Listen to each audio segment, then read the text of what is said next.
احنا نعمل حقن مجهري اصلا هو حرام ولا حلال؟ مش الحقن المجهري اللي هيسبب مشكله للطفل. احنا بالحقن المجهري احنا ممكن لو في مرض وراثي في العيله احنا ممكن بنتجنب ده. كل ما السن يكبر جوده البويضات بتقل. هو ده طفل طبيعي يعني في كل حاجه بنجمد بويضات، لان تاثير العلاج هياثر على الاوفري نفسه، هياثر على التبويض. فانا عملت حقن مجهري انا مش هقول. دلوقتي الست كانت متابعه مع دكتور النساء والزوج متابع مع دكتور الذكوره، الست خدت البنج ونامت عشان خلاص هتدخل على سحب البويضات، والراجل جاب عينه السائل المنوي بتاعته والناس ما تعرفش اللي بيحصل بعدين. احنا ممكن ساعات في التليفون بنلاقي الناس بتنكر اصلا ان هي عملت حقن مجهري. في 10% او 15% دول انون، يعني يبقى الزوج سليم والزوجه سليمه، وفين المشكله ما نعرفش. لو انت من الناس المهتمه بالحقن المجهري كتعليم ان انت نفسك تشتغل فيه، هنبتدي ندرب الناس على الحقن المجهري.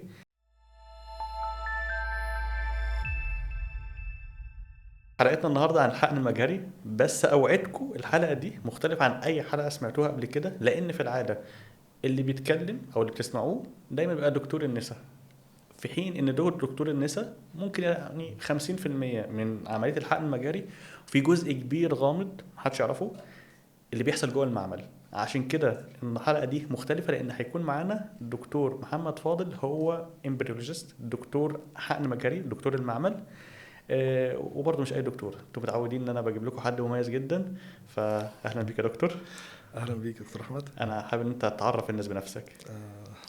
هي يعني مقدمه جميله جدا، انا بشكرك عليها جدا يعني. ربنا يخليك. انا دكتور محمد فاضل، استشاري علم الاجنه والاخصاب المساعد. هو تخصص يعني زي ما انت قلت كده، هو ورا الستاره، فناس كتير ممكن بتشتغل في التخصص ده. فانا خريج علوم جامعه الازهر، كليه علوم جامعه الازهر، وعملت ماجستير في زراعه الاجنه ودكتوراه في الاجنه. والحمد لله نشرت كذا بحث ليهم علاقه بالحقن المجهري والشغل في الحقن المجهري. اشتغلت في كذا مكان هنا في مصر. والحمد لله يعني ده. بس انت استنى بس مش مجرد ان انا ناشر كام بحث، انت ليك تشابتر الناس بتذاكر منه. لا هم يعني مش مش هو كتاب يعني. كان في صديق كده يعني دكتور برضه بيطري، وهو استاذ في الجامعه في بره مصر، فكان بيعمل عايز يعمل كتاب للحقن مش للحقن المجهري، للاخصاب المساعد. وكان محتاج الجزء الابلايد، الجزء العملي، المانوال نفسه يبقى جوه المعمل، ايه اللي بيحصل جوه المعمل. فانا شاركت معاه الحمد لله بشابتر كده عن تجميد الاجنه والبويضات وفك الاجنه والبويضات. الكلام ده كان في 2019 تقريبا، والحمد لله الكتاب ده منشور بره مصر وموجود على امازون يعني. الحمد لله. الحمد لله. ماشي يعني. انا عارف انك دايما متواضع قوي، مش بتحب تعرف نفسك كويس، بس خلاص هنعدي النقطه دي وندخل بقى على اللي الناس ما بتشوفوش. دلوقتي الناس داخله عمليه حقن مجهري، شافوا دكتور النساء، تابعوا معاه فتره، وبعد كده وقفنا عند مرحله المعمل. تمام. السر الحرب اللي محدش بيشوفه بعد كده، ايه اللي بيحصل جوه؟ طيب انا قبل اي حاجه عايز اتكلم على حاجه بس مهمه. النظره المجتمعيه للحقن المجهري او للاخصاب المساعد. هو الحقن المجهري يعني طريقه من طرق الاخصاب المساعد. فالنظره المجتمعيه في ناس كتير بتبقى خايفه ان الموضوع ده حرام. كتير جدا احنا نعمل حقن مجهري اصلا هو حرام ولا حلال؟ فلا يعني الموضوع ده يعني كتله بحثا من ناس متخصصه في الدين كتير، ومن هيئات ومؤسسات دينيه كبيره جدا اباحت الموضوع ده عادي، مفيش فيه حرمانيه جدا خالص. ده بالنسبه للموضوع نفسه. في موضوع تاني بقى اللي هو الحاجات المجتمعيه، الناس بتتكسف بقى، انا عملت حقن مجهري انا مش هقول. وده بيحصل كتير يعني. مثلا بتحصل ان حاله عملنا الحقيقه سحب بيضات وبقى عندنا عدد اجنه كويس، نقلنا اجنه والاجنه الباقيه بنجمدها نستخدمها لمحاولات بعد كده. نيجي نكلمهم مثلا والله يا جماعه في اشتراك سنوي بيدفع، او والله طب بنطمن حصل حمل ولا لا. احنا ممكن ساعات في التليفون بنلاقي الناس بتنكر اصلا ان هي عملت حقن مجهري، هم خايفين. او ممكن جايين مش قايلين لحد من اهاليهم. يعني في ناس بتيجي بنقابلها ممكن بتيجي هي مش عايزه تعرف اي حد، هي متجوزين واختفوا مثلا اسبوعين ثلاثه، راحوا بقى من الصعيد جم القاهره مثلا، او من الاسكندريه جم القاهره، او ايا كان المسافه، ورجعوا عملوا العمليه وراحوا بلدهم، وبعد كده بقى حصل حمل وخلاص مش عايزين يجيبوا سيره ان حقن مجهري.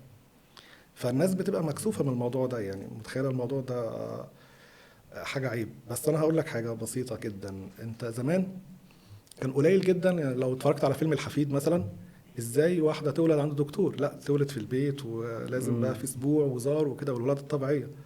انت دلوقتي في كل فين وفين لما تلاقي حد ولد ولاده طبيعيه. انا مش بتكلم من الناحيه الطبيه، انا بتكلم ان الناس نفسها عايزه ولاده عند دكتور. طبعا. الناس نفسها مش عايزه تتحمل الم الولاده.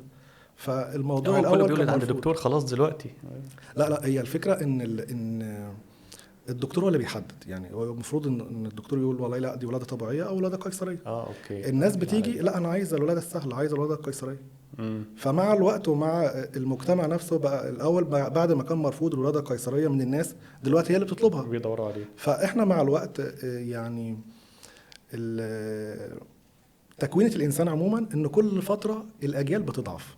احنا كنا زمان الناس اجيال، يعني ممكن تلاقي والدي ووالدك مثلا، تلاقي الناس الاكبر مننا ممكن تلاقي الحمد لله يعني ربنا يديهم الصحه صحتهم احسن مننا. صح. احنا الاجيال بقى بتاعت الاندومي بقى وبتاعت الحاجات اللي هي احنا هنبتدي ندخل في حاجات ممكن تبقى صعبة على الناس شوية في المعلومات دي. بس انت اتكلمت عن نقطة مهمة اللي هي نظرة المجتمع. فانت شايف ان نظرة المجتمع الموضوع معيب او حاجة، ده عادي ولا لا، او هيتغير ولا لا؟ هو هيتغير، يعني مفيش حاجه ثابته. يعني هو القاعده ان مفيش حاجه ثابته اصلا. بس هي محتاجه وقت. يعني في ناس بتتقبلها وفي ناس ممكن بتتقبل الموضوع، بس لما بيجي لحد عندها بيبقى الموضوع متأزم شويه. احنا ممكن نقول لهم معلومة تطمنهم لان الموضوع طبيعي. تمام. انا فاكر انت قلتها لي قبل كده عدد عمليات الحقن المجهري اللي بتتعمل سنويا في مصر. احنا انا فاكر رقم لو انت مش فاكر. هو رقم كبير. هو 125 ألف عملية حقن مجهري بتتعمل سنويا في مصر. بالظبط. فانا مش فاكر صراحة في كام طفل بيتولد في مصر، ما اعرفش هل هو كان نص مليون ولا مليون. سالم كل شويه تلاقي العداد شغال. فاقصد لو انت بتخلف في السنة كمصر ما اعرفش مليون، فانت نقول مثلا ممكن حقن مجهري ممكن نقول مثلا من 80,000 لحد 120. ممكن يجيب الرقم ده. فده رقم كبير. فالموضوع يا جماعة طبيعي، مش حاجة تبقوا مكتوفين منها. طبيعي جدا. احنا اصلا موضوع الانفيرتيليتي بتزيد. يعني لو قلنا الانفيرتيليتي مثلا كام في المية 100%، هنقول مثلا مسؤول عنها 50% مسؤول عنها فيميل فاكتور، مسؤول عنها 35% ل 40% ميل فاكتور. الزوج في 10% او 15% دول انون. يعني يبقى الزوج سليم والزوجه سليمه، وفين المشكله ما نعرفش. هو ربنا بقى في حاجات كده لسه ممكن مش ما نعرفهاش دلوقتي، بس ممكن مع تطور العلم وتقدم التكنولوجيا نعرفها بعد كده. طيب احنا قلنا ان في معلومات او في اسباب مجهوله. فلو الناس ليهم قد ايه متجوزين ولسه ما خلفوش، ممكن نبتدي نفكر في الاخصاب المساعد. جميل.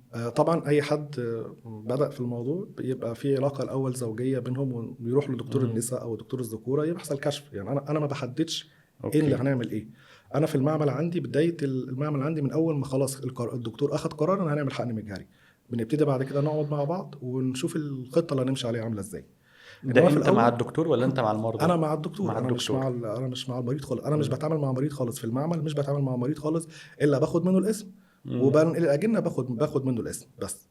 أوكي. انما في كل الخطوات انا بستعامل مع عينات. العينات بكيو ار كود، العينات بالاسم، في دبل ويتنس موجود في المعمل، عشان برضو دي من الحاجات المجتمعيه اللي الناس بتخاف منها. انا خايف يحصل ميكس، خاف لا الكلام ده ما بيحصلش. انا باخد الاسم. انا خايف يحصل خلط في الاجنه بين عينه وعينه. احنا بنتاكد اصلا من الموضوع ان ببطاقه الزوج والزوجه قسيمه الجواز موجوده. حتى لو في بعض الناس بتيجي بقسيمه جواز عرفي، بنطلب يعني حد من اهل الزوج درجه اولى وحد من اهل الزوجه درجه ثانيه يبقى على علم ان في جواز عرفي، بيمضوا على الكلام ده. وبعد كده بنبتدي بقى نمشي في التراك الطبيعي لحقن المجهري. لكن قبل ده هو اي اتنين عندهم تاخر في الانجاب بيروحوا للدكتور يشوفوا المشكله فين. والله اول خطوه خالص الدكتور بيطلب للزوج هرمونال بروفايل، ويطلب منه عينه يشوف اصلا عينه السائل المنوي بتاعته دي فيها حيوانات منويه ولا لا، ويبتدي يشوف بقى دكتور الذكوره يتابع مثلا معاه. لو في مثلا عنده نقص في الحركه، نقص في العدد، يبتدي بقى يديله حاجات ممكن علاجات تزود الموضوع ده معاه. بس اوقات الموضوع بيبقى متاخر، بياخد وقت طويل مع الزوج. يعني العلاجات بالنسبه للزوجه ممكن تبقى اسرع شويه، سريعه، لان كل شهر في اوفيوليشن بيحصل فيه، فيقدر يتابع كل 28 يوم يتابع شكل التبويض عامل ازاي عند الزوجه. بالنسبه للزوج الموضوع الحمل منه بياخد 90 يوم عشان يتخلق، يعني 3 شهور 3 شهور. فالموضوع بياخد وقت طويل. فابتدي بقى بعد كده لا احنا نبتدي لو حاجه بس سريعه خلاص بتتعامل فيها، حاجه هتاخد وقت ممكن هم نفسهم يكونوا مستعجلين، احنا لا عايزين اصل الزوج مسافر، اصل الزوجه مش مستعجله، اصل سنها كبير، اصل هو مستعجل. بنلاقي بقى اسباب مجتمعيه كتير جدا. بنبتدي بعد كده والله نقول مثلا والله عينه الزوج دي تنفع تعمل حقن مجهري. في نفس الوقت هو شاف الدكتور النساء شاف الهرمونال بروفايل بتاع الزوجه، يبتدي بعد كده يشوف والله ينفع ان احنا نشتغل ونطلع بويضات ولا لا، هي محتاجه عمليات تانية، محتاجه مثلا في انسدادات عندها مثلا، فلو مع اي منشطات بسيطه ممكن تحمل طبيعي لو عينه الزوج طبيعيه. ده مش شغلي بقى، ده مش تخصصي، ده تخصص دكتور النساء. ده دور دكتور النساء. فانا مش هتكلم على اللي بيعملوا دكاتره النساء ولا اللي بيعملوا دكاتره الذكوره، لان دول هيبقى ليهم دكاتره بيتكلموا فيهم والناس سمعت عنهم كتير. تمام. لكن انا هتكلم على حاجه تاني، وبرضه هديك السبب اللي خلاني اتكلم في الحاجه التانيه دي. ان انا سبت موضوع الحقن المجهري فتره، وبعد كده جيت قلت انا عايز ارجع تاني. فكلمتك على طول، وكلمت لان الموضوع برضه في مصر تلاقي كل واحد مش عايز يعلمك حاجه، وحاجات زي كده مقفلين على بعض في الموضوع ده، هنبقى نتكلم عليها بعدين. ولكن لما جيت قلت لي يا سلام بس كده تعالى اعلمك اللي انت عايزه، كل التكنيكس سواء اللي انا متعلمها من قبل كده او التكنيكس جديده. اللي عجبني وانت بتعلمني بقى كان ان انت مش بتعامل الموضوع ان هو خليه جايه او روبوت شغال وخلاص. تقول لا بص، الطبيعي بتاع ربنا ان هو الموضوع بيمشي بالطريقه الفلانيه، لكن دلوقتي احنا مثلا سحبنا الحاجه دي فلازم نعملها بالطريقه الفلانيه، ولازم تحس برد الفعل مع المهم انا مش هخش في التفاصيل دي دلوقتي عشان برضه ما نصعبهاش على الناس. ولكن دلوقتي الست كانت متابعه مع دكتور النساء والزوج متابع مع دكتور الذكوره. الست خدت البنج ونامت عشان خلاص هتدخل على سحب البويضات، والراجل جاب عينة السائل المنوي بتاعته، والناس ما تعرفش اللي بيحصل بعد كده. ايه اللي بيحصل بعد كده؟ هو بس في خطوه صغيره نرجع، بس فلاش باك صغير جدا. خلاص بعد ما الدكتور اخذ القرار ان هم يعملوا حقن مجاري، بيبقى معروف ان هو بيتابع التبويض معاها مثلا لليوم الفلاني، كي بيبلغ المعمل اليوم الفلاني ده في حاله هتنزل اسمها كذا كذا كذا، اسم الزوجه واسم الزوج كذا كذا كذا، اكسبكتد البويضات هو شايفها على السونار عامله كام، متوقع المبيض يطلع كام بويضه، بنبقى عارفين الكلام ده. بنسجل كل الكلام ده عندنا قبلها ب 16 ساعه او اليوم اللي قبلها. احنا بنبقى محضرين ميديا ومحضرين كل الشغل بتاعنا اللي هنشتغل بيه الحاله، عشان الحته بقى اللي انت بتتكلم عليها، اللي احنا محتاجين نعمل كل حاجه نحاكي الطبيعه. يعني احنا بنحاكي اللي بيحصل في الطبيعي في رحم الام وللجنين، احنا بنحاول نعمله في المعمل.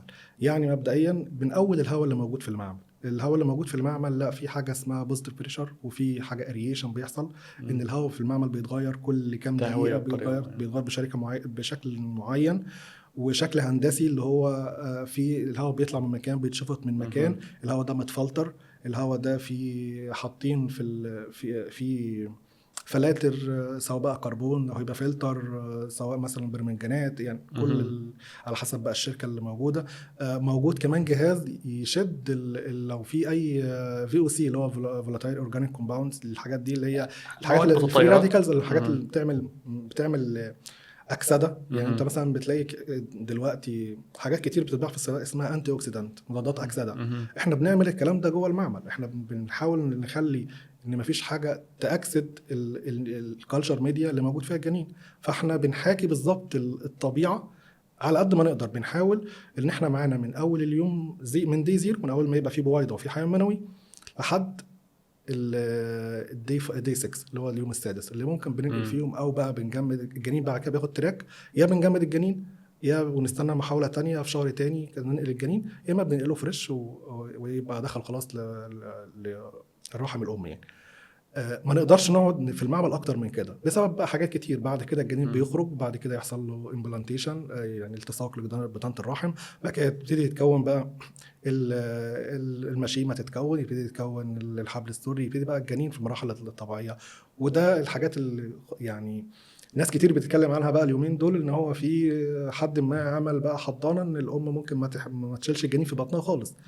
بس دي طبعا تحصل، وارد تحصل، بس طبعا يعني دي لسه التكنولوجيا دي تكنولوجيا كتيرة جدا عليها. انت راجل، انا كنت لسه صغير على قد في المعمل، فانت كنت راجل مدير كذا معمل، فعشان كده انت اصلا فعلا نبهتني لحاجه انا ما كنتش واخد بالي منها.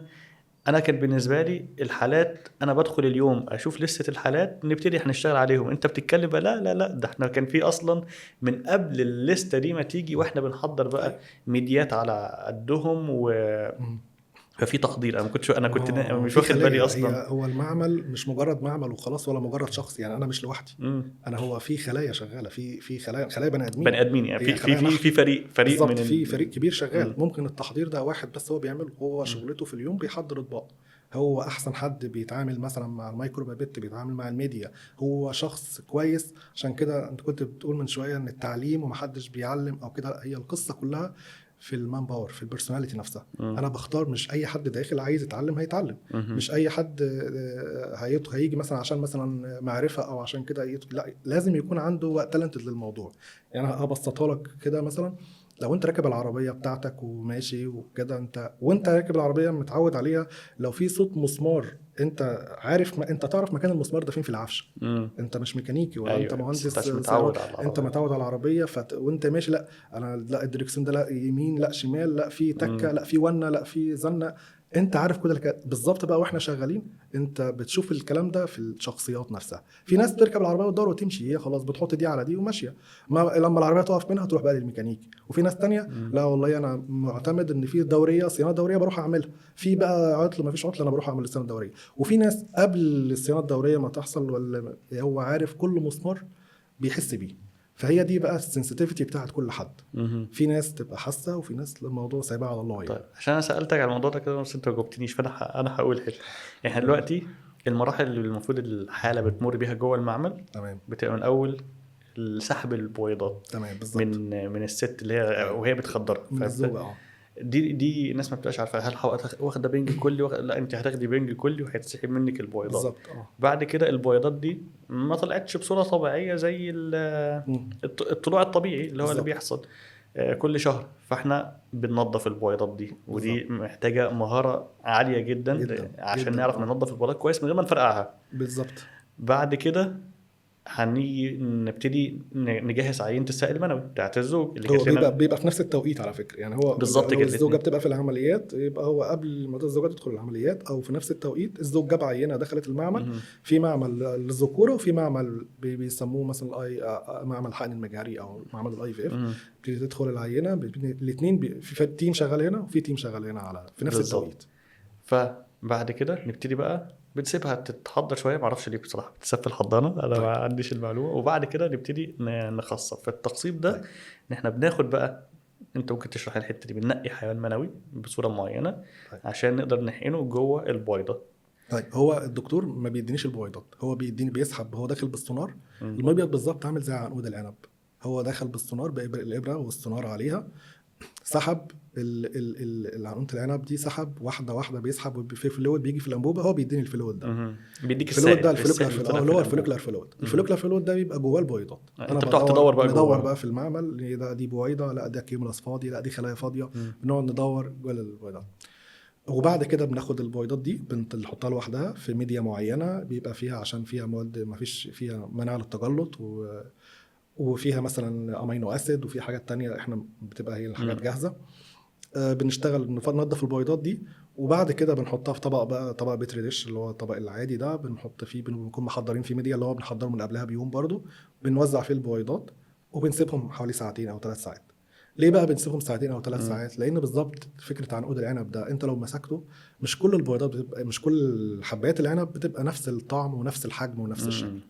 في حاجات تبقى كبيره وحاجات صغيره وكده، فانت بيبقى الامتصاص للمبيض نفسه، الادويه والهرمونز اللي هي الدكتور كتبها لها ما بتبقاش متساويه. أوكي. فاحنا بنسيب ساعتين عشان لو اي بويضه لسه ما وصلتش لمرحله الماتيوريشن للنضج السليم، فبنسيبها معانا ساعتين او 3 ساعات ممكن توصل فيهم. زائد الحاجه التانية ان احنا بنقلل الاسترس على الوسائل. هي الدكتور دخل بجهاز الشفط ودخل بالسونار ودخل بالابره، كل ده والبويضه ماشيه، هي تعرضت في ضغط لضغط عليها. الضغط ده احنا بنحاول ما نبقاش ستريس قوي، لان في الطبيعي البويضه بتخرج من المبيض تمشي في الفالوبيان تيوب، تقابل السبرم حوالين المنوي في الفالوبيان تيوب، بعد كده بيحصل تخصيب وطول ما هي ماشيه يعني، حتى لو في فيديوهات كده على الفيسبوك او على اليوتيوب اي حد فتحها بيلاقي ان البويضه ماشيه كده ايه، براحتها. بتدقلق كده، ماشيه كده بالظبط. تتمخطر كده وماشيه، هي في حركه احنا ايه. هنا واخدينها اه سحبنا من هنا بالظبط. ضغطينها فعصينها. فالكيمولاس ده او الغشاء اللي موجود حوالين البويضه احنا مم. بنحاول ان احنا نتعامل معاه برضو واحده واحده بالراحه. حتى المانيبيوليشن او التعامل نفسه بيبقى واحده واحده مع بنحط حاجه اسمها انزيم. الانزيم ده اللي هو لما اللي في الطبيعي هو اه في موجود على الحيوان الطبيعي المنوي بالظبط اصلا. موجود على على راس الحيوان المنوي على راس نفسه. الحيوان المنوي. احنا بيبقى موجود متصنع نفس مم. الانزيم بالظبط بنفس كل حاجه.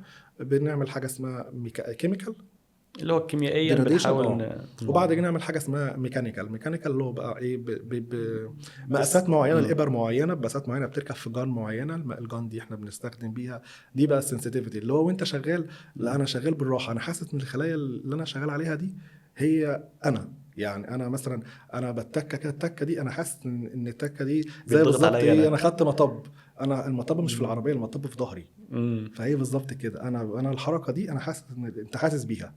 فده بقى اللي بتفرق حد عن التاني، انه حد بيشتغل بيحط حاجه على حاجه، مم. وحد لا اللي هو حد بيديها فاهم احساس فعلا بيديها كمان. احساس. مم. وفعلا انت يعني مع الوقت انت بتلاقي نفسك خلاص بتأدبت الموضوع، والموضوع بيمشي معاك وبتلاقي نفسك كل حاجه بقى انت ماشي بيها كده، انت حاسس بحاجه فبتمشي بالسنس مع الخلايا.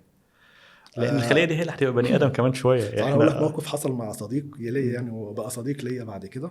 كان طبيب والمركز جاء المركز وعمل او يعني فسال ان في الاستاذ الفلاني عنده مركز، فراح المركز ده وعمل حقن مجهري. وبعد كده احنا كنا محتاجين طبيب نسا معانا، فالكلام جاب بعضه، هو اصلا طبيب نسا كان مسافر بره ورجع، وبقى له فتره يعني لسه ما فتحش عياده ما عملش حاجه. فقال له طيب انا بفكر، قال له طب تعالى انزل جرب معانا شوف لو حابب تكمل في الكارير ده. كان هو بقى خلاص عمل حقن مجهري وانا كنت اشتغلت الحاله دي، مم. وبعدين عمل حقن مجهري وخلاص واشتغل معانا وبقى في الفريق وخلاص. وفي يوم انا طالع المركز فوق فبخبط كده على داخل الباب، فهو شايل بنته، يعني كانت اتولدت وشايل ما بنته شاء بقى الله. الحمد لله ربنا كرمه بيها، فشايل بنته وطالع من الباب. فانا واقف كده بهزر معاها كده بلعب معاها، هي جت واتشعلقت فيا كده وهزار وضحك. وبعدين قال لي ايه ده، وقف هو وزوجته يبصوا لبعض، يا فاضل هي ما بتروحش لحد اصلا يعني انت ازاي كده. قلت له لا ده انا شفتها قبلك. يعني صح، وانه هي هي بويضه. هي خلايا، الخلايا دي كانت عندي فهي بيبقى في لينك انا يعني ما مبسوط اعرف، انا جدا. بصراحه شفت الحته دي معاك، انت كنت واحده من بص لازم تحس بالخلايا دي. انا يعني بقى يعني في حاجات كده، حتى في حالات لما بتيجي مثلا عملت مره وربنا كرمها وجات المركز تاني، فمعاها طفل مثلا من المحاوله اللي فاتت، وجات بعد 3 4 سنين مثلا نفك الاجنه وننقل الاجنه تاني. فلقيت ان قال لي ما يقولوا لا ده فكره ده كان عندنا. فدي بتبقى لحظه جميله يعني، في مم. لحظه ان احنا ممكن في اوقات حالات تطلع عينينا نقعد فيها وقت طويل طب ما مثلا. اتكلمنا، صحيح انا عارف احنا قطعنا كده، بس ما اتكلمنا على الفرق هل الحالات كلها سهله، الحالات كلها صعبه، في لا فرق؟ لا في قاعده كده كبيره اتعلمناها زمان، تقول كلنا فسيولوجيا مختلفين عن بعض والثابت فينا متغير. جميل. القاعده دي اللي هو احنا قاعدين في الاوضه كده كلنا احنا في نفس الظروف نفس السن نفس كل حاجه بس قسنا درجه الحراره مختلفه، مم. مع ان هي ثابته. يعني دي الثابت الوحيد في كل حاجه، بس هي مختلفه. فما فيش حتى في الزوجه نفسها كل دوره مختلفه عن الثانيه، مم. في كل تبويض مختلف عن اللي قبله. ففي الحالات بقى اللي ففي بتشوفها. الحالات بقى احنا ممكن نلاقي مثلا الجوده بتاعت البويضات كويس، بس عينه الزوج فيها مشكله، الكاونت قليل، عدد قليل، حركه قليله، التشوهات عاليه جدا.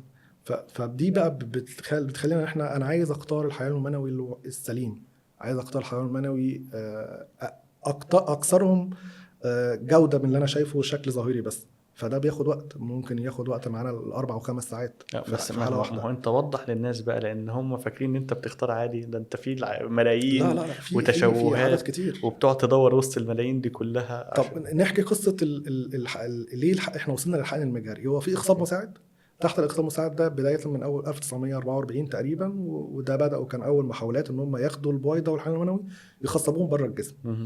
وقعت محاولات كتير جدا لحد ما 78 اول ولاده اول طفل من اطفال الانابيب اللي هي لويس براون دي اول واحده اتولدت سنه 78. مهم. بعد كده بدات التقنيات بقى الحديثه ان احنا بقى نشتغل عليها لحد ما بدايه التسعينات موضوع الحقن المجاري اللي هو حيوان منوي واحد يتحقن جوه البويضه، وبعد كده يبقى في نكمل الموضوع الحمل وحمل انا في الحته دي هفرق بس للناس بين اطفال الانابيب والحقن المجاري. اطفال الانابيب دي كانت تقنيه مختلفه، تقنيه اللي هي بناخد البيضه ونحط عليها الحقنات المنويه ونسيبهم مع نفسهم في التيوب فتره معينه، وبعد كده نغسلهم. لكن الحقن المجهري يعني انا بحقن الحيوان المنوي جوه البيضه تحت المجهر اللي هو تحت الميكروسكوب، فدي تقنيه غير الثانيه والاحدث دلوقتي واللي خلاص تقريبا الدنيا كلها بتشغلها بيها هي الحقن المجهري. تمام بالظبط. فانت بتتكلم على تطورهم بقى اصلا، والموضوع جه منين؟ انت بدات بدات ان هو القصه بدات ازاي بس. ده الحقن المجهري. بدايه بقى ان انا خدت البويضات، انا بدات ان انا زي ما قلنا كده ان انا بحاكي الطبيعه او بحاكي اللي بيحصل في الفالوبيان تيوب، ولحد ما الخاصه بالبويضه بالحيوان المنوي هي خلاص كده بقتش بويضه، بقى جنين. حصل تخصيب، خلايا انقسمت كده، انا بقى عندي جنين. الجنين ده بقى نبتدي نشتغل عليهم جوه المعمل. خلاص انا بحطه في الحضانه دي بقى يعني مهيئه بشكل ما زي تبقى زي الرحم، الشكل المدى اللي هو من درجه الحراره ونسبه الاكسجين بالظبط، او ثاني اكسيد الكربون اللي والاكسجين برضه. الاكسجين أيوة. برضه هو الاكسجين في الطبيعي مثلا 20 18 20 في الرينج ده، انما احنا في الرحم بعد التجارب اللي هو من 5 ل 8. فاحنا بنخلي نسبه الاكسجين جوه الحضانه 5، فبنستخدم بقى نيتروجين. احنا بنضخ نيتروجين جوه الحضانه فبيطرد الاكسجين، فيخلي الكونسنتريشن بتاع الاكسجين 5%.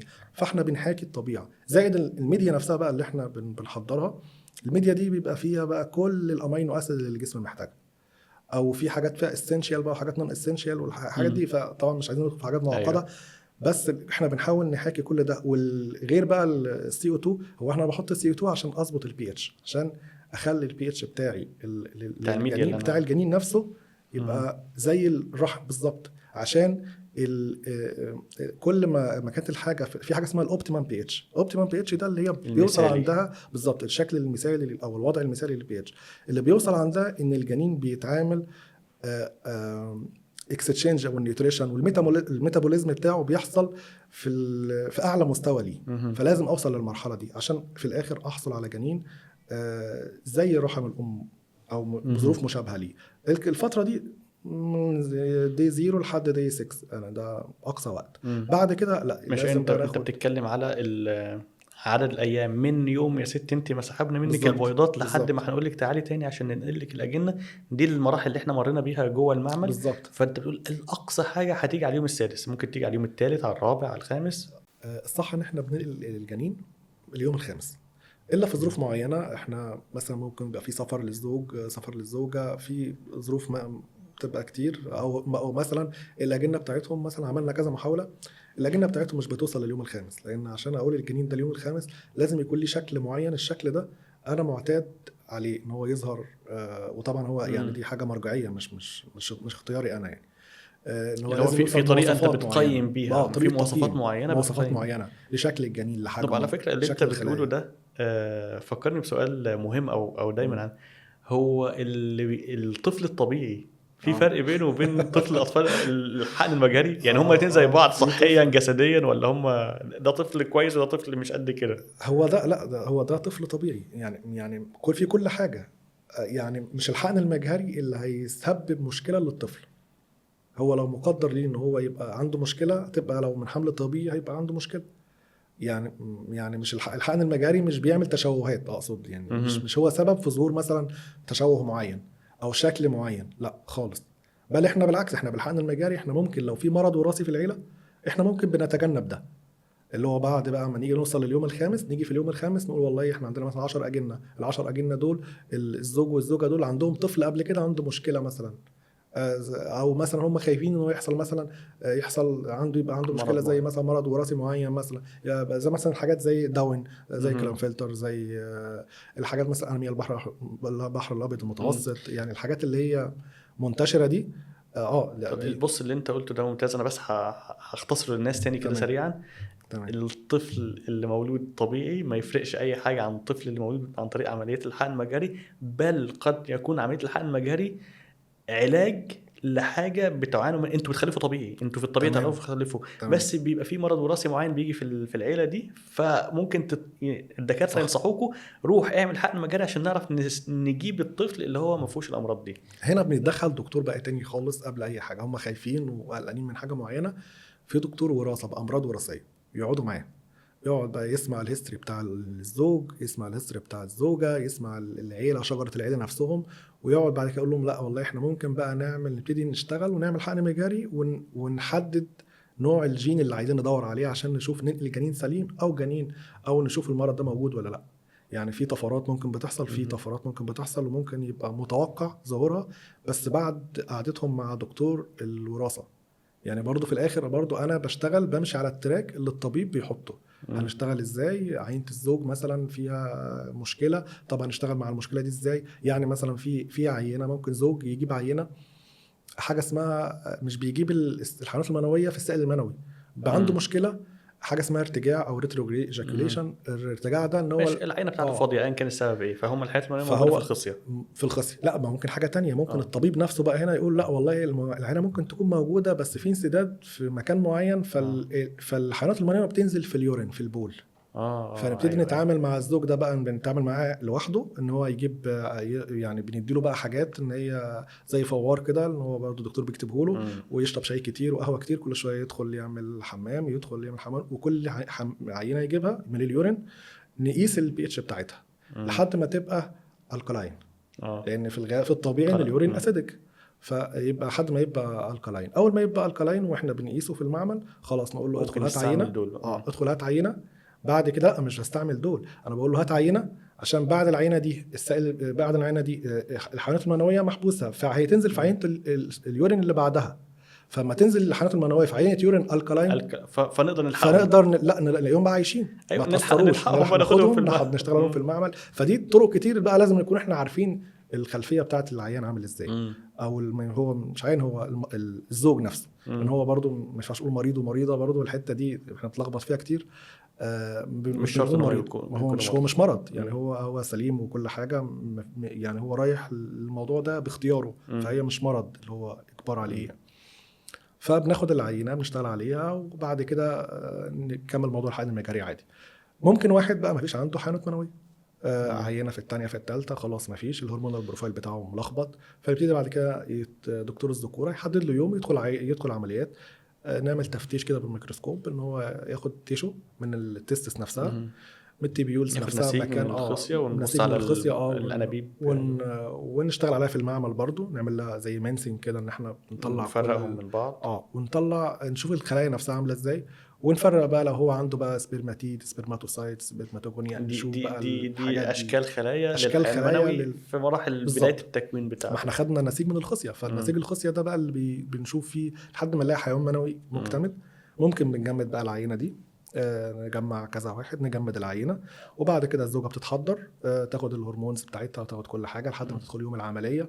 فانا خلاص انا عارف ان الزوج مش هيجيب عينه، لان الزوج احنا مجمدين ليه عينه من الخصيه.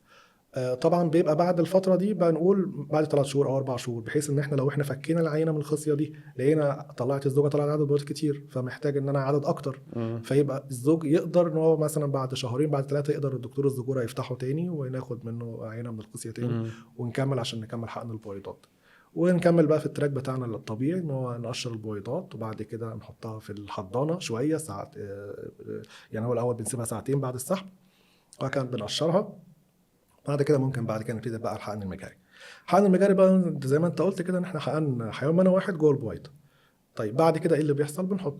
بنرجعهم الحضانه تاني ونقفل عليهم، وبنغير بس الميديا اللي احنا كانت قبل الحقن وبعد الحقن، ونحط في الطبق وبنحطه في الحضانه. بعد 16 ساعه نيجي نبص على البويضات دي او البويضات بقى دي اللي حصل بيهم فيرتلايزيشن، بيبقى فيه شكل معين، اخصاب او تخصيب بقى ما بين الحيوان المنوي وما بين البويضه. يبتدي بعد كده ده بقى جنين، بتبقى نتابع الجنين ده تنقسم بقى في اليوم الثاني، في اليوم ده كده دي 1 يعني بعد 16 ساعه ده كده دي 1. احنا يوم السحب ده دي 0 او 0. اول يوم بعد 16 ساعه من 16 ل 24 ده اليوم الاول. الجنين بيبقى حصل فيه شكل ان الخلايا بدات تنقسم او بدات تندمج مع بعضها، دي ان بتاع الحيوان المنوي مع الدي ان بتاع البويضه، خلاص بقى جنين. في اليوم الثاني الجنين بيبقى 4 خلايا، اليوم الثالث الأربعة بقوا 8، بقوا 16، بقوا 32، بيمشي بقى لحد اليوم الخامس يبقى عندنا بقى مئات من الخلايا. وقتها بقى في المرحلة دي أنا عايز بقى نمشي في طريقين، يا إما لو الزوجة الدكتور مهيئها ان هي تنقل الجنين. ما هي يعني محضر الحاله بس انها تنقل. ما احنا عارفين بقى من يوم السحب خلاص، عرفنا، انا خدت الاسم، خدت كل حاجه، وعارف ان الحاله دي هتنقل الجنين او هتجمد الجنين. نمشي بقى بعد كده بقى في طريق تاني، لو هتجمد الجنين ليه طريقه شغل، ولو هننقل الجنين هو ليه طريقه شغل، فعلى حسب بقى. طب احنا وقفنا هنا عند اصلا مرحله مهمه، هي المرحله اصلا اللي بيبقى عندنا مثلا 32 64 خليه في الجنين ده. هنا احنا بيبقى عندنا خلينا نقول 3 تراكس او 3 طرق. اما ان احنا هننقله خلاص للزوجه، او هنجمده لان الزوجه مش متحضره كويس او خدت هرمونات كتير او لاي سبب، فهننقله لها بعدين، فهنجمد الجنين ده. او هم اصلا عندهم مشاكل وراثيه او ايا كان، او عايزين يعملوا تحديد نوع جنين ايا كان الاسباب، فاحنا هنتكلم على جزء الوراثه. فاحنا لما نوصل لمرحله ان الجنين عنده عدد من الخلايا، هنا بقى بناخد قرار. اسهلهم ان احنا هننقل على طول، تهيألي مش كده؟ طيب عندنا بقى موضوعين هنتكلم عليهم دلوقتي، موضوع التجميد وموضوع الوراثه. تمام. تحب نختار مين فيهم؟ لا شوف طيب هو كده بنمر بنفس الخطوات دي تقريبا كل يوم، يعني كل يوم على الحلقه دي. انت كل يوم بالظبط كده بنعملهم كل يوم. انت بتعملهم كلهم، بس اقصد واحنا بنشرح للناس دلوقتي، نشرح لهم انهي واحده. نشرح التجميد الاول. نشرح التجميد. تمام. التجميد ده بدايه من هنا بقى في علم كبير جدا كاسمه fertility preservation او حفظ الامشاج او حفظ الامشاج يعني fertility preservation. هو حاجه بقى كتير جدا ان احنا ممكن نجمد الحيوانات المنويه لوحدها.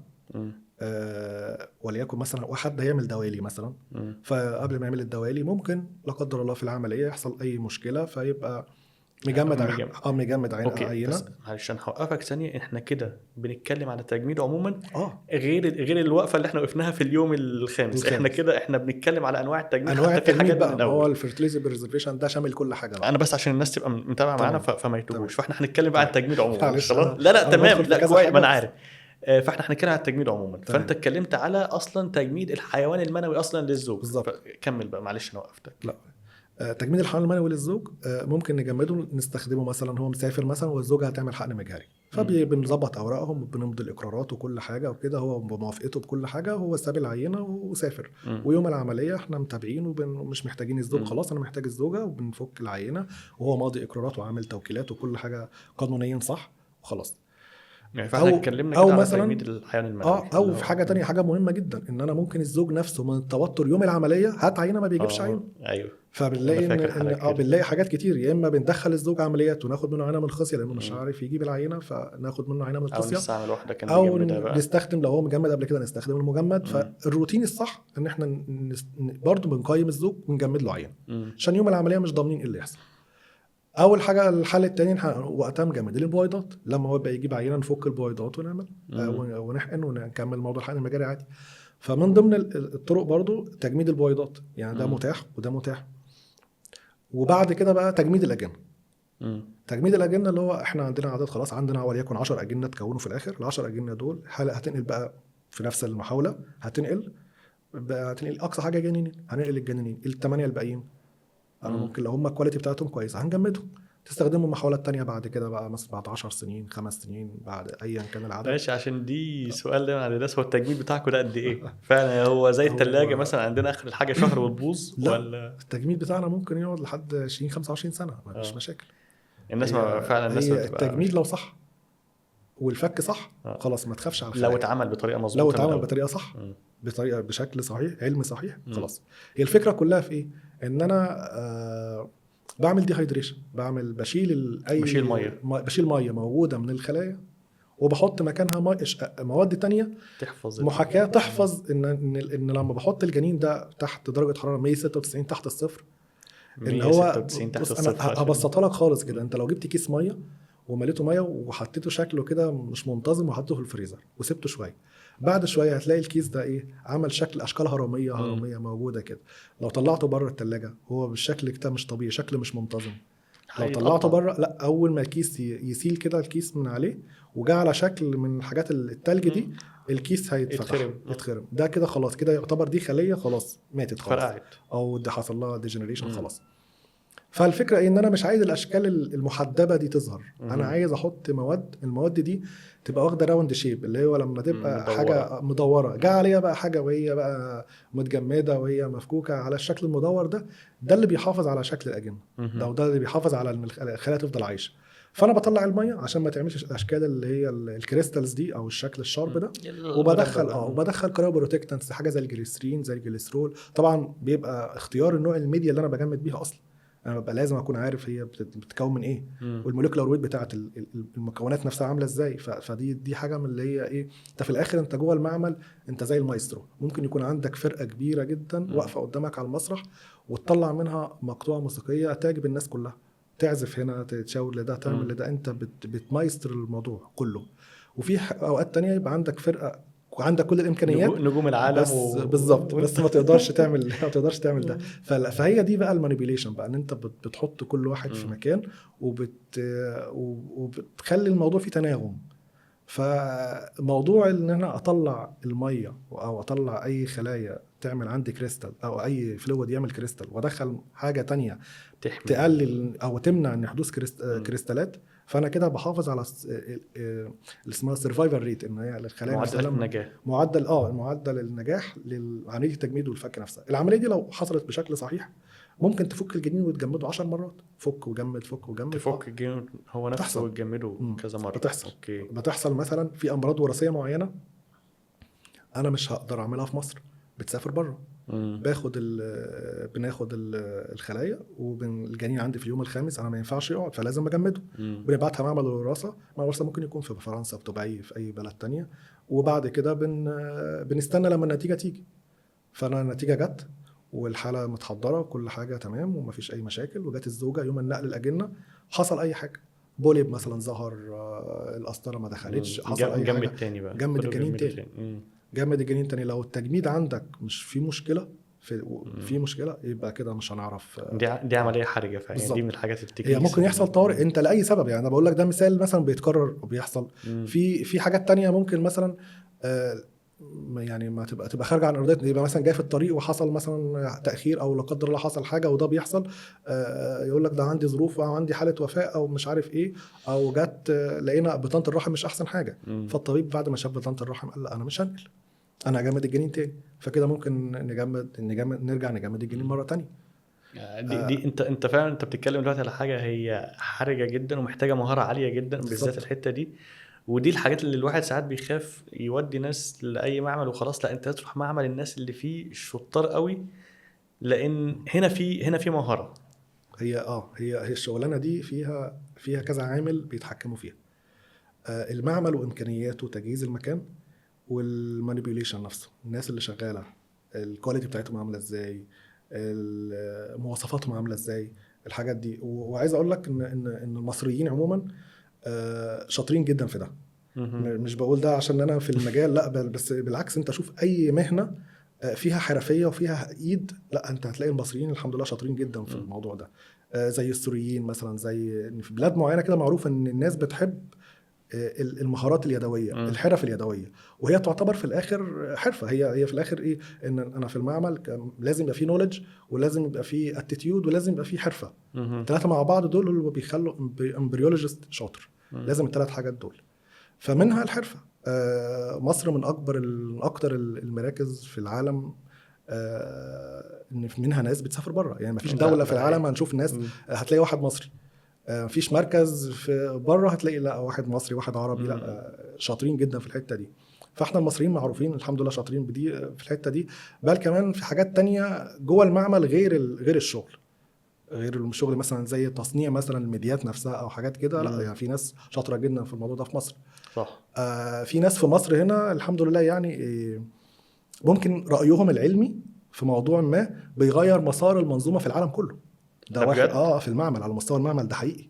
في ناس هنا في مصر الحمد لله يعني شاطره جدا، اللي هي من الناس اللي معدودين في العالم ان رايها يودي المجال كله في حته تانية. ممكن نتكلم فعلا على حد منهم او سيناريو حاجه حصلت؟ هو يعني هقول لحضرتك، يعني هو مثلا يكفي ان مثلا في مؤتمرين، كان في مؤتمرين كبار، اللي هو المؤتمر الجمعيه الامريكيه للخصوبه اللي هو ASRM، وفي الجمعيه الاوروبيه للخصوبه اللي هو الإشري، وكان في جمعيه الشرق الاوسط اللي هو المفس للخصوبه. احنا هنا في مصر من 2016 او 2014 في مؤتمر اسمه ابر ايجيبت. المؤتمر ده في مصر ده يعني خلاص بقى رانكد في العالم كله. يعني بقى من الحاجات اللي بينافس دلوقتي المؤتمر الجمعيه الامريكيه ومؤتمر الجمعيه الاوروبيه. بيجي له ناس من كل دول العالم، بيجوا محاضرين وبيجوا مستمعين. فكون ان يتعمل في مصر مؤتمر زي بالحجم ده كل سنه، فلا انت كده بتقول ان انت ظاهر بشكل كويس، وانت الكواليتي بتاعتك شغلك كويسه، وان عندك مهارات قياديه ومهارات جوه المعمل كويسه، وعلى مستوى النساء برضو امراض النساء، على مستوى المناظير. لو ابر ايجيبت ده كمان انا بيتعمل فيه ورك شوبس عالميه، بيتحط فيه جايد لاينز لحاجات كتيره جدا. انا عارف ان هو واخد فعلا رانكينج كويس على مستوى العالم فعلا.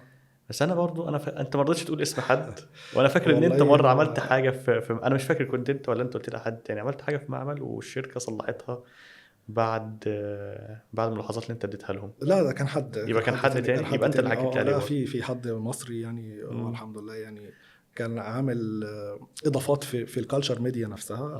يعني خلاص انت مش عايز تقول اسماء، هو بس هو كشخص بس عشان بس خصوصيه بس، والله هو كشخص يعني حد كويس جدا. هو واهب نفسه فعلا للعلم وللمجال ده، وما بيحبش يقول اسمه وما بيحبش، ودايما هو سايبها كده ان هو انا عارف ان هو شخص، فمش عايز انا اسبب له بس اي حرج، لكن انت لو اكيد انت عارفه. خلاص ماشي هنعديها. تمام. طيب احنا اتكلمنا في التجميد، واتكلمنا في ان احنا بنجمد الحيوانات المنويه، واتكلمنا احنا بنجمد الاجنه. تمام. ودي اللي اتكلمنا بقى ان ممكن يعاد تجميدها، ودي حاجه كريتيكال بصراحه. انا عارف انها موضوع صعب. وبعد كده في تجميد البويضات عموما. بس موضوع تجميد البويضات ده بالذات ده دلوقتي بقى عمليه لوحده. ما هو احنا مضطرين نعمل ده يعني. لا انا بتكلم على السترونج اندبندنت وومن اساسا. طبعا حاجه في واحده يعني مثلا عايزه يعني مش شايفه ان هي يعني مثلا هي طبعا مع كل ما السن يكبر جوده البويضات بتقل. فممكن عايزه مثلا هي تحافظ على جوده البويضات بتاعتها في سن العشرينات او في سن الثلاثينات، ولما تلاقي الزوج المناسب تيجي نفك البويضات وبنعمل حقن مجاري وبتخلف، ونعمل حقن مجاري وبتخلف عادي. في ناس تانية بتبقى معرضه غصب عنها. يعني في ناس مثلا تبقى ممكن تبقى لسه آنسة او مثلا زوجة في الاول الجواز وحصل مشكله ما قدر الله، مثلا هتاخد كيموثيرابي، هتاخد راديشن، هتاخد اي حاجه مثلا زي مستشفى بهيه وكده، فبنجمد بويضات لان تاثير العلاج هياثر على الاوفري نفسه، هياثر على التبويض. فاحنا محتاجين ان احنا ناخد بويضات نجمدها عشان وفي نفس الوقت مفيش وقت يعني عشان نبتدي تخلف الاول وبعد كده نبتدي العلاج. لو في اي حاجه لا قدر الله بتبتدي تنتشر بسرعه، فاحنا محتاجين ان احنا نجمد البويضات. بل في كمان تكنيك بقى جديد دلوقتي لسه برضو يعني لسه مش منتشر، بس هو لسه تحت الدراسه، تجميد الاوفري نفسه. نحن ناخد المبيض نفسه نقطعه بشكل معين ويجمد. طيب وده ليه حالات معينه برضو، لان هو في حالات معينه من السرطانات لو خدت هرمونز ده هيخلي السرطان ينتشر اكتر في الجسم. فعشان ما نعرضش ان احنا نديها اندكشن وناخد ادويه وهرمونات وبعد كده ناخد البويضات، لا احنا ناخد المبيض نفسه، وبعد كده بعد ما تخلص فتره العلاج بس يبقى ليها طبعا كرايتيريا معينه ومواصفات معينه. بعد فتره العلاج احنا بناخد بقى نفك الاوفري تاني، وبعد كده سواء بقى نزرعه او نعمل حاجه اسمها اي في ام جوه المعمل، وبعد كده ناخد البويضات ونعمل حقن مجهري. طب بص انا برضه انا هعيد الحته اللي انت قلتها دي عشان بس ابسط الموضوع على الناس. تمام. انت دلوقتي بتتكلم على حالات بنحتاج فيها نجمد البويضه. تمام. من ضمن الحالات اللي انت اتكلمتها اللي هو في سرطان. تمام. يعني ربنا يحفظ الجميع، بس لو واحده ست عندها سرطان فانت بتتكلم على ان احنا نخليها تجمد بويضات. ده ممكن يكون فيه خطوره عليها، لان اصلا الاندكشن اللي هو البرنامج اللي احنا بنطلع فيه بويضات كتيره ده بنستعمل فيه هرمونات. فاستعمال الهرمونات ده ممكن يؤدي الى زياده انتشار السرطان. ففي الحاله دي احنا ممكن ما نلجاش بقى لتجميد البويضات، لا احنا ممكن نلجا لتجميد المبيض نفسه. خلاص وقف هنا. بس كل ده لسه تحت الدراسه يعني، لسه مش معتمد يعني، لسه يمكن هنا في مصر بس انا عارف ان هو بدا يتعمل. بس يعني برضه في انا عارف ان في كام تيم بداوا يشتغلوا اماكن معينه اللي شغاله في الموضوع ده. بس بس ده فعلا يعني انقاذ لبعض الحالات. ما هو لحد دلوقتي لسه ما فيش نتائج ظهرت حقيقيه في الموضوع، فلسه لو لحد دلوقتي ما فكناش مثلا بعدها بالظبط. تاني، مش ما كده؟ فكناش وشفنا النتائج مم. اخبارها ايه، وشفنا لسه الموضوع. فكره التجميد نفسها احنا بنجمد، مم. نقدر نجمد زي بنجمد. في ناس بتجمد كرات دم، مم. يعني في ناس بتجمد اجنه، في ناس بتجمد كل ده اتجرب، بس لسه بقى موضوع ان ان احنا الاوفري نفك نفسه بقى ونستعمله مرة ونستعمل ده ننشطه. لسه لحد دلوقتي لسه الموضوع مم. تحت الدراسه، ما أوكي. نقدرش نقول ان هو علاج. مم. بس ان شاء الله في المستقبل ان شاء هيكون الله علاج هيبقى موجود باذن الله. ان شاء الله. ماشي، فاحنا اتكلمنا على الحالة دي اللي هي ممكن حالة كريتيكال. الحالات التانية اللي هو لأي سبب، بالذات بصراحة مع ظروف الحياة حاليا، سن الزواج فعلا ارتفع شوية، واحنا علميا مم. كل ما سن الزوجة بيزيد كل ما جودة البويضات اللي بتطلع بتبقى أقل. فاحنا ممكن من بدري شوية بقى نبتدي نسحب بويضات ونجمدها. الطبيعي ان هو سحب البويضات بيكون بالسونار عن طريق المهبل، ولكن لو هي مش متجوزة فهو ممكن بيتاخد منظار من طريق عن منظار. طريق البطن، منظار بالظبط، بينسحب، عن طريق بتفضل بنت البطن، عادي خالص. فتفضل تفضل بالذات انسه عشان عادي موضوع موجود العذريه والحاجات دي، فما فيهوش خالص. مشاكل حاليا. مفيش لان انا مشكله. عارف ان في ناس بتسعى على الحته دي وبتبقى عندها بقى خوف ايوه لا وحاجات زي كده. لا، الموضوع ده امان جدا، وبتفضل بنت زي ما هي، مفيش اي مشاكل، لسه عذراء، مفيش اي مشكله، عن طريق فتحه صغيره في البطن بالمنظار، وبتتسحب البويضات، وبعد كده بتتجهز، بس بتتجهز وبنقشرها، وبعد كده بنجمد بقى البويضات. مش بنمشي بقى في التراك الطبيعي بتاع الحقن المجاري، لا احنا بنجمد وقتها البويضات لحد ما يحصل فتره علاج بقى، وتلاقي الزوج المناسب او او ايا اتجوزت كان، بالظبط. او تلاقي بعد كده فكينا بقى البويضات ونحقن بقى حقن مجاري عادي، ونكمل بقى اجنه وننقل اجنه، مفيش اي مشاكل خالص. طيب، فاحنا كده اتكلمنا بقى على التجميل، اتكلمنا على الحيوانات المنويه، اتكلمنا على الاجنه، اتكلمنا على البويضات، اتكلمنا على المبيض نفسه. احنا كنا وقفنا بقى في اليوم الخامس عند حاجه تانية اللي هي بقى الفحوصات التراك الثالث بقى اللي ممكن نمشي فيه بقى الفحوصات الجينيه. الفحوصات الجينيه. احنا هنا ممكن مثلا على مستوى نشتغل على مستوى الكروموسوم، ولا على مستوى الجين نفسه. ده بقى اللي بيحددها زي ما قلت لحضرتك قبل كده الدكتور بتاع حضرتك ايه ثانيه بس، حضرتك ايه؟ خلاص الموضوع دخل لا عادي فورمال خالص، قوي. احنا زي ما كنا بنتكلم. انا بس عايز اقول لك، بيبقى دايما طب انت هتعرف الموضوع ازاي؟ لو انا عارف ده بقى بالذات تكنيك مش كل الناس اصلا بتعرف تعمله هنا في مصر. اللي هو ان احنا ناخد الجنين ونعرف نسحب من اللي هو بالليزر ونعرف. فانت اشرح الحته دي كلها. في اليوم الخامس الجنين بيبقى عندي مئات من الخلايا موجوده، بل ممكن تبقى اكتر من مئات يعني موجوده من الخلايا. الجنين ده بيبقى بالظبط زي كرة مثلا بتاعه التنس كده. في جزء من الخلايا دي بيبقى معروف الخلايا دي هتعمل ايه. يعني في حاجه اسمها انر سيل ماس. لا بلاش تصعب الموضوع علينا. انا لازم خلينا بس نقول لهم ان كل الخلايا فيها نفس الماده الجينيه، كلهم زي بعض. فانا لو خدت خليه واحده منهم مش هضر الجنين في حاجه. ما هو مش هضر الجنين، ما هو لازم اخدها صح. هي الفكره ان انا بقى في جزء من الجنين هيبقى هو ده الجنين، وفي جزء من الجنين ده هيبقى هو اللي بيلتصق ببطانه الرحم. فانا باخد من الجزء ده اللي بيلتصق ببطانه الرحم، باخد منه جزء خلايا، ممكن 5 خلايا 3 خلايا، او باخد قطعه بقطعها بالليزر وبفتح الجنين، باخد القطعه دي وبحطها في الانبوبه معينه او بشكل ما على حسب المعمل الوراثه بيبقى باعت لي الانابيب اللي انا بحط فيها الخلايا دي. وفي الغالب بيبقى فيسيولوجيكال سوليوشن، يعني الخلايا نفسها ما بتموتش، يعني تفضل حيه لحد ما يوصل له الدي ان ايه بتاع الجنين ده. وبرقم الجنين ده مثلا جنين رقم 1 رقم 2 رقم 3 رقم 4 على حسب الاجنه اللي انا ببعتها. فاحنا بنتكلم ان احنا ممكن نبقى مرقمين الاجنه اللي طلعت لنا، لازم 1 2 3 4 5 6 10، ونسحب كل خليه من كل واحد من دول، من كل جنين، ونقول دي خليه الجنين رقم 1 وكل واحده في انبوبه لوحدها. بالظبط، ده لازم كل واحده في انبوبه لوحدها. لازم كده يبقى حتى في اوقات ممكن نبعت كنترول كمان. يعني ايه كنترول؟ يعني انا ببعت خليه من الجنين او خليتين من الجنين، وباخد شويه فلويد من اللي كان موجود فيهم الجنين، عشان دول فيهم دي ان ايه. فانا ممكن هو مثلا هو شغال فيبقى يعرف يفرق ما بين الدي ان ايه بتاع الجنين والدي ان ايه بتاع الكالتشر ميديا، او لو في اي سورس تاني للكونتامينيشن يعني كونتامينيشن بقى. ممكن يبقى مثلا في دي ان ايه مثلا موجود من الانبوبه من الميديا نفسها، او اي سورس. فانا عشان يقدر يحدد ان الدي ان ايه ده هو بتاع الجنين، ما هو بيدور هنا عن ميوتيشن، او بيدور عن طفره، او بيدور عن مثلا سيكونس معين. فممكن يلاقي سيكونس غريب، فهو لو لقى السيكونس ده في الكنترول بتاع الجنين رقم 1 يبقى ده هو ده من السيكونس ده من الميديا مش من الجنين. فبيبقى طريقه كده يعني في الشغل ان احنا بنحاول كذا، يعني بنعمل ويتنس في كل حاجه.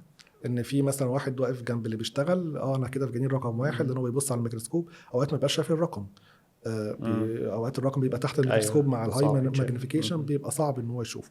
فيبتدي يشوف والله انت كده في رقم واحد، وواحد تاني جنبهم يبقى واقف، اسمه دبل ويتنس، بيدون بيكتب وبينقل الجنين من هنا لهنا يحطه. فكل ده فيها امان اكتر ان احنا نمشي لحد ما نبعتها معمل الوراثه. معمل الوراثه يبعت لي بقى التقرير، يقول لي جنين رقم واحد من واحد مثلا لحد 10، واحد مثلا في طفره كذا، او في مثلا او نورمال، ويقول لي خلينا نقول داون سيندروم مثلا، والله ده فري، ده في داون، ده في ده ما فيهوش. يقول لي مثلا ده نورمال، ده اب نورمال. ويقول لي مثلا ده ممكن يبقى مثلا في حاجات مثلا يقول لك ده يعني كارير للمرض بس ممكن يتنقل. بس هو اللي يجي الطفل بعد كده وحامل المرض، ولكن مش هيظهر عليه، مش هيظهر عليه، بس هو ممكن ينقله بعد كده لاولاده. فكل الكلام ده اللي بيحددها دكتور الوراثه او دكتور طبيب الوراثه اللي عمل معاهم اصلا الخطه اللي هنمشي عليها، من الأول الخطه اللي هنمشي عليها. وفي الغالب دي بتحصل في حالات معينه، لو مثلا هم، لان دي تكلفتها برضو بتبقى كبيره شويه.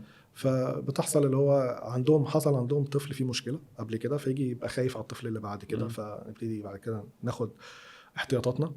او ممكن هم عندهم مرض وراثي في العيله هم عارفينه، او قرايب مثلا فعايزين يتجنبوا حدوث اي مشاكل، فنشوف الجنين ونشوف في طفره او في مرض وراثي ولا لا. وبعد كده بنجمد بقى الجنين لحد ما النتيجه تيجي، او لو التحليل ده بياخد وقت قليل فممكن نبعته الصبح مثلا، بتيجي النتيجه بالليل، فننقل اخر اليوم الخامس او اليوم السادس الصبح. يعني ممكن ده على حسب النتيجه بتاعت المعمل الوراثه بتظهر لنا امتى.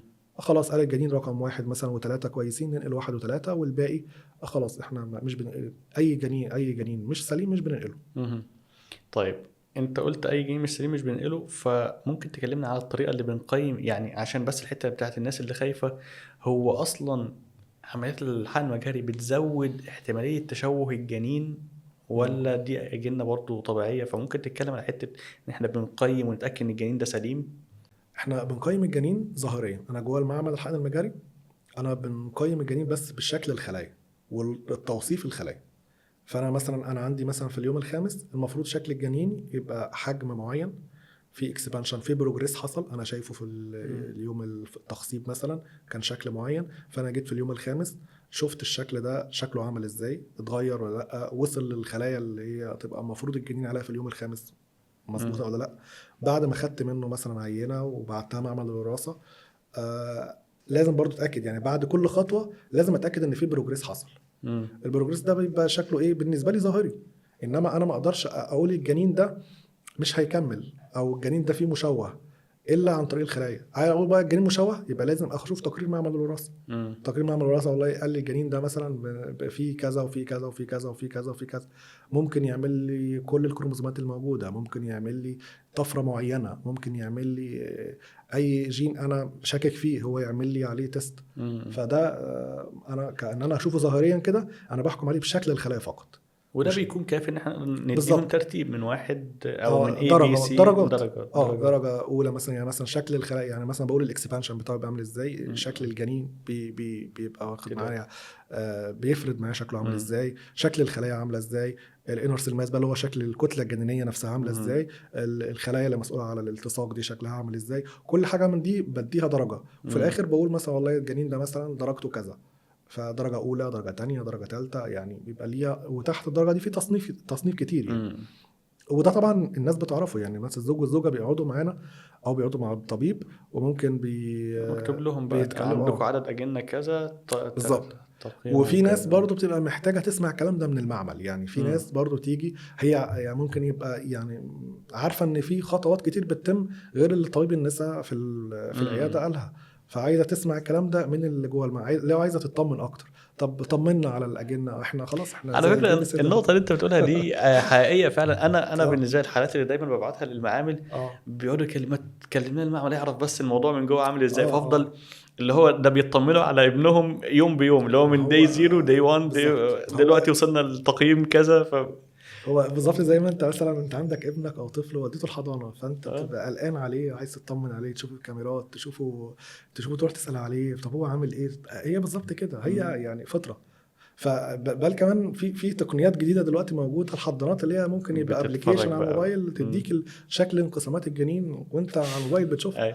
بس طبعا طب الحاجات دي مهمة ولا الصعوبات؟ بص هقول لك حاجه، هو في هنتكلم عن الحضانات. احنا قلنا في الاول خالص قلنا ان احنا بنحاكي الرحم بتاع الام. فالرحم بتاع الام هو درجه حرارته ثابته، البي اتش بتاعته ثابته، الغازات مظبوطه، كل حاجه مظبوطه. عموما الفتح والقفل كتير على الجنين في الحضانه ده خطر.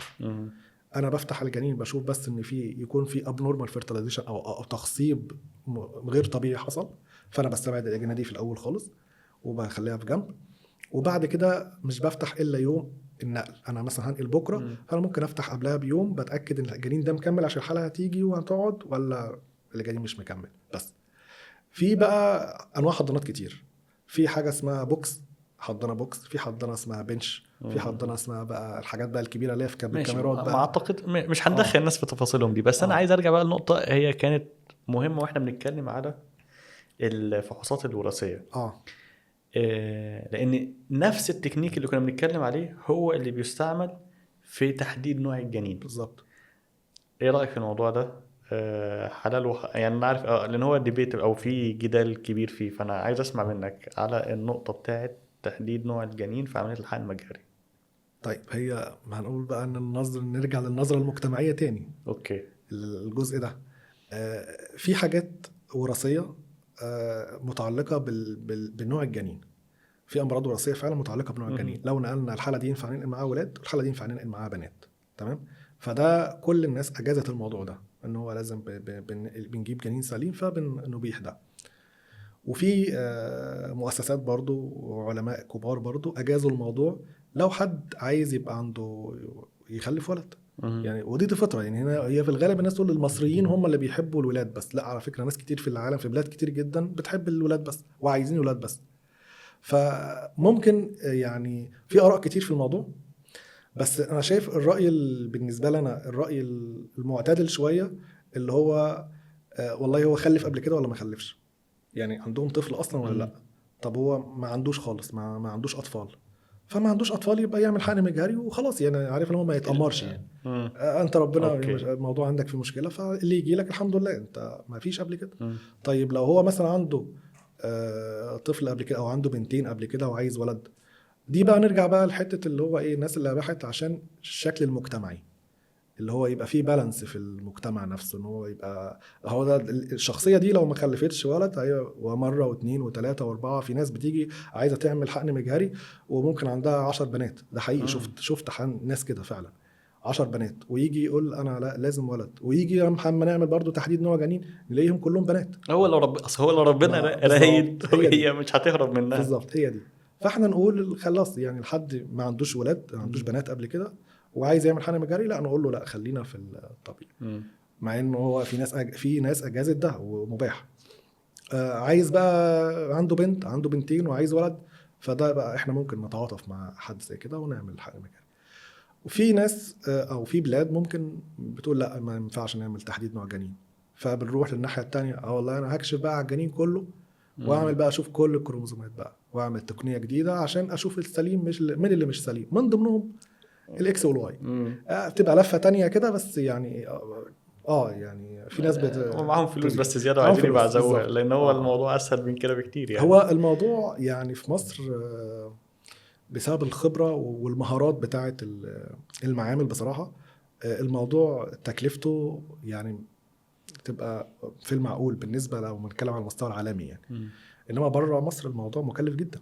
في ناس بتيجي من فرنسا من الامارات، من ناس بتيجي من دول كتير جدا بتعمل هنا في مصر مع فرق العمله. فبتيجي بقى فسح وكده طب اقول لك ثانيه انت فتحت اصلا الموضوع بتاعنا في هيلين. احنا اصلا شغالين سياحه علاجيه. فانت طالما فتحت الموضوع ده خليني بقى اسالك، لو دلوقتي انا كلمتك او انت في المعمل انت شغال فيه ومع دكاتره النساء او اي حاجه وقلت لك بص في حاله جايه من السويد وجايين عايزين يعملوا حقن مجهري، تمام، عرفهم ايه البروسيس اللي هيمروا بيها، ايه الخطوات اللي هيمروا بيها، هيقعدوا معانا كام يوم في مصر، هيتعمل معاهم ايه في اليوم الاول الثاني الثالث، سواء جزء دكتور النساء او جزء المعمل، يقدروا يرجعوا بلدهم امتى؟ طيب هو مبدئيا احنا ممكن نشوف بالنسبه الحته الطبيه الاول. هل هي عندها مشاكل تانية؟ هل هو الزوج عنده مشاكل اصلا ولا لا؟ مهم. يعني هو في مشاكل، يعني هو هيجي بس على الحقن المجاري على طول؟ طيب هيجي على الحقن المجهري على طول، ممكن يعمل الموضوع كله في شهر ونص مهم. ويرجع تاني. بس يعني الدراسات دلوقتي اثبتت ان نقل الاجنه في في نفس الدوره اللي احنا سحبنا بيها، الجسم ما بيبقاش ستيبل، هو واخد هرمون من بره وما بقاش ستيبل، ما مهم. بقاش في حالته الطبيعيه. فالافضل ان احنا نريح الجسم شهر او اتنين، وده برضو اللي بيحددها مش انا، بيحددها طبيب النساء بيحددها. فممكن مع اي حاله زي كده او اي زوجين زي كده، احنا يتعامل معاهم زي زوم ميتنج مع الطبيب الاول، بياخد بالهيستوري بتاعها، ياخد لو عامله انا كنت تحاليل. هقول لك ان احنا اه فعليا احنا بنعمل كده، احنا طيب بنبتدي جميل. اصلا بفيديو كونسلتيشن من اه بلده عشان طيب التجهيزات اللي في الاول دي، عشان نختصر بالظبط المده اللي اصل هو كل بالظبط. يوم بيقعد هنا، ما هو ده م- تكلفه م. اقامه يعني، غير لو هو قاعد في بلده.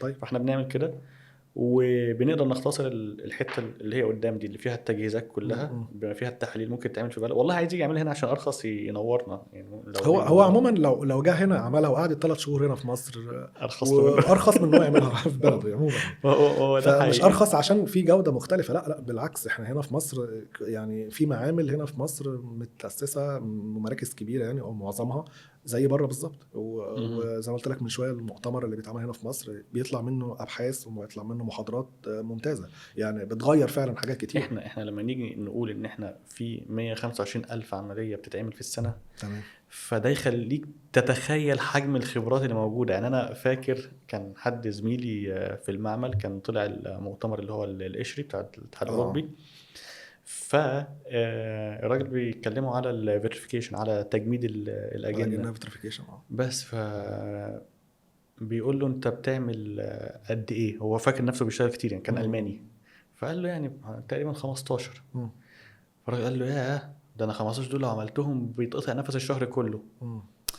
فهو اتصدم لان بص ال 15 دول بيتعملوا عندنا في اليوم. انا فانت متخيل فرق طبعا يعني واحد بيعمل انا عارف 15 في اليوم، والتاني الالماني ده الخبرات، لو عمل العدد 15 في الشهر يبقى انا اقول لك حاجه، في مركز يعني مركز ما هنا في مصر، من الناس المراكز الكويسه جدا يعني، ممكن معروف. لوحده الريت الحالات بتاعه بعدد مراكز في بلد عربي كلها. اه ده معروف يعني. هم بالظبط. مثلا بيعملوا كلهم مثلا 14 15 الف حاله في السنه كلها، ده ممكن مركز واحد هنا يعمله لوحده في مصر. ده حقيقي.